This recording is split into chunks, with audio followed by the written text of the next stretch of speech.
नमस्कार दोस्तों, मैं सचिन राय और आपके अपने YouTube channel PAT with Sachin में एक बार फिर से आपका स्वागत है। जैसा कि आज हम आ गए हैं मक्के के खेत में, और मक्के के खेत में मक्के की फसल में जो अभी इंसेक्ट लग रहे हैं और उनका बचाव कैसे करना चाहिए, इसके बारे में हम समझने वाले हैं। और आज का ये वीडियो जो है किसान के लिए, और जो कृषि में अध्ययनरत जो विद्यार्थी हैं और जो विद्यार्थी कृषि से संबंधित एग्ज़ाम की तैयारी कर रहे हैं, उनके लिए भी बहुत महत्वपूर्ण होने वाला है।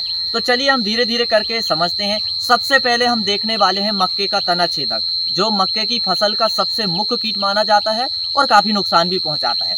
तो चलिए हम पहले निरीक्षण कर लेते हैं, फिर इसके बाद बचाव देखेंगे। तो देखिए, हम सबसे पहले देखने वाले हैं मक्के में तना छेदक।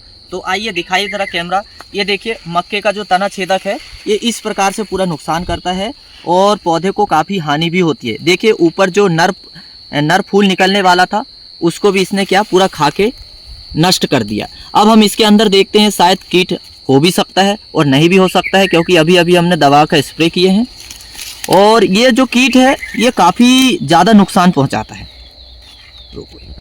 तो देखिए, इस तरह से ये जो है मक्के की फसल को बहुत ज़्यादा नुकसान पहुंचाता है और इसे क्या बोलते हैं, तना छेदक। और ये जो है पाला अवस्था से जो प्रारंभ होता है, तो ये जो है फसल के पत्ते तक चलता है। और ये जो है मक्के की फसल का सबसे हानिकारक कीट माना जाता है। हालांकि और भी बहुत सारे कीट मक्के की फसल में लगते हैं, लेकिन सबसे ज़्यादा हानिकारक यही कीट होता है। अब इसको जो है, इसका वैज्ञानिक नाम है चिलोपार्टेलस है। और इसका जो कीट रहता है ये दो तरह का होता है, एक ब्राउन कलर का भी होता है और दूसरा गुलाबी कलर का भी होता है। हालांकि हमने इसमें दवा का स्प्रे किए हैं, इसलिए कीट अभी यहाँ पर हमें नज़र नहीं आ रहा प्लांट में।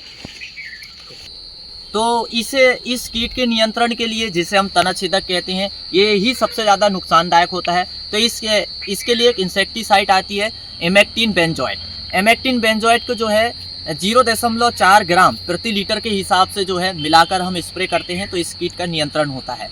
हालांकि ये कीट के द्वारा ही सबसे ज़्यादा मक्के की फसल में नुकसान होता है। तो पहला कीट के बारे में हमने देख लिए। अब हम दूसरा कीट के बारे में देखने वाले हैं, माहू, जिसे एफिड के नाम से भी जाना जाता है। तो चलिए अब माहू दिखाता हूं मैं, मक्के की फसल में कैसे माहू लगता है उसकी आपको पहचान कराता हूं। हाँ सर। अब हम ये देखने वाले हैं दूसरा जो है माहू। और ये माहू भी जो है मक्के की फसल में काफ़ी नुकसान पहुंचाता है। तो देखिए, माहू जो है नर फूल में इस तरह से चिपका हुआ रहता है और इसे जो है एफिड के नाम से भी जाना जाता है। और यहाँ तक मक्का में ही नहीं, ये बहुत सारी फसलों में भी नुकसान पहुंचाता है। जैसे कि दलहनी फसलों में यदि हम देखें तो देख लीजिए, इस तरह से माहू होता है। इसमें ये हरा कलर का माहू है और दलहनी फसलों में और तरह तरह का प्रकार इसका होता है। अब इसके बारे में आपको मैं नियंत्रण के बारे में बताऊंगा कि इसका नियंत्रण कैसे किया जाता है। तो ये देख लीजिए, ग्रीन कलर का ये माहू होता है। ये जो है आपको ऐसा छुपा हुआ नज़र आएगा नर पुष्प में। ये देखिए, ये आपको ठीक से समझ में आता होगा, मैं आपको ठीक से समझा पाता हूँगा। तो अब हम बात कर लेते हैं इसका नियंत्रण कैसे किया जाए। तो अब हम देखते हैं माहू के लिए। तो माहू के लिए इमिडाक्लोपीड एक इंसेक्टिसाइड आती है। तो इमिडाक्लोपीड जो है 17.8 SL यानी कि 0.3 ml प्रति लीटर के यदि हिसाब से हम दवाई का घोल बनाकर यदि छिड़काव करते हैं, तो इस माहू से जो है काफ़ी हद तक जो है मक्के की फसल में लाभ होता है और माहू नष्ट हो जाता है। अब हम देखने वाले हैं मक्का का तीसरा कीट। और मक्का का ये तीसरा कीट जो है, जो इस तरह से देखो पत्ती को खाता है और पूरा उसको पत्ती को खुरच देता है, और कभी कभी तो ऐसे जो है छेद भी हो जाते हैं। और इस कीट का नाम क्या है, फॉल आर्मी वर्म। और ये फॉल आर्मी वर्म का नियंत्रण के लिए जो है इमेक्टिन बेंजोएट 5 SL का हम उपयोग कर सकते हैं। और इसकी मात्रा कितनी रखना है, 0.4 ग्राम प्रति लीटर के हिसाब से घोल बनाकर जो है खेतों में छिड़काव करने से इस प्रकार के कीट का नियंत्रण आसानी से हो जाता है। होता क्या है, जैसे कि अभी आप देख पा रहे हो कि अभी तो ये कम है, लेकिन कभी कभी इसकी मात्रा यदि अधिक बढ़ जाती है कीट की, तो ये जो है सारी पत्तियों को इस तरह से खुरच देते हैं, जिससे प्रकाश संश्लेषण की क्रिया प्रभावित होती है और पौधा अपना भोजन नहीं बना पाता है।